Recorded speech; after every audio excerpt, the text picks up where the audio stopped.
দুনিয়ার ঘটে যাওয়া একটা বাস্তব ঘটনা আপনাদেরকে শোনাতে চাই। আমি এক সময় রংপুরে অনেক মাহফিল করতাম।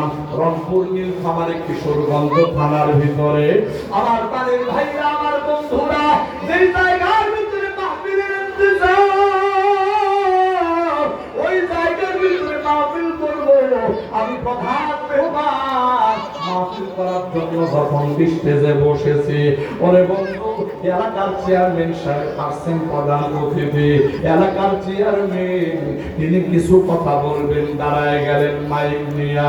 আল্লাহর বান্দা, এখন রাজনীতিবিদ একজন মানুষ দাঁড়ায় গেছেন, রাজনীতির কথাই বলবেন, এটাই স্বাভাবিক। আমার প্রাণের ভাইরা, আমার বন্ধুরা,